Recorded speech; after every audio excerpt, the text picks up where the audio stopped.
Bonjour. Élaborer les structures de Lewis des radicaux libres est aussi facile que dessiner les structures simples de Lewis, comme montré dans mon premier tutoriel. La différence majeure réside dans la structure des radicaux mêmes, qui présentent un électron unitaire libre dans leur structure.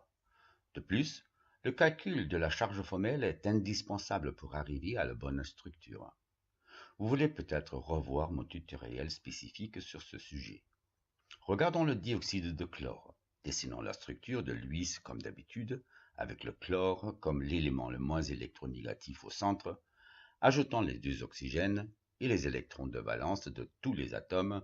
On obtient cette structure, où le chlore n'est entouré que par 7 électrons, dont un électron libre.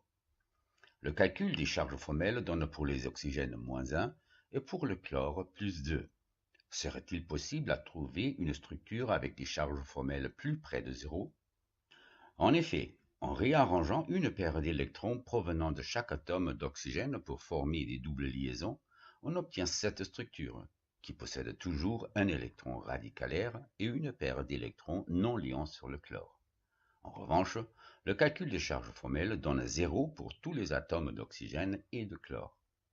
Bien que le chlore soit hypervalent, et bien que cette structure présente plus de liaisons que la précédente, celle-ci est correcte, car les charges formelles sont au plus bas. Un autre exemple est le dioxygène, qui généralement est présenté ainsi. Il y a une double liaison, des octets sur les oxygènes et les charges formelles sur les atomes sont 0. En revanche, cette structure ne reflète pas le caractère biradicalaire du dioxygène constaté expérimentalement. Cette structure-ci propose 2 électrons radicaux sur les oxygènes, liés par une liaison simple. Les charges formelles sont de 0 ici aussi. De plus, le fait qu'il y a seulement une liaison simple à la place de la double liaison nous laisse conclure que cette structure est correcte.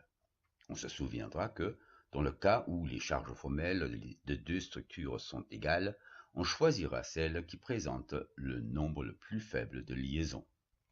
Mon dernier exemple est le radical benzoyle, formé lors de la décomposition du peroxyde de benzoyle. La structure de Lewis est dessinée avec le carbone centre. R symbolise le groupement aryl. On ajoute alors les oxygènes, dont un est lié au carbone par une double liaison. L'autre ne peut former qu'une liaison simple et comporte donc un électron radical. Il est à noter que la molécule n'est pas chargée.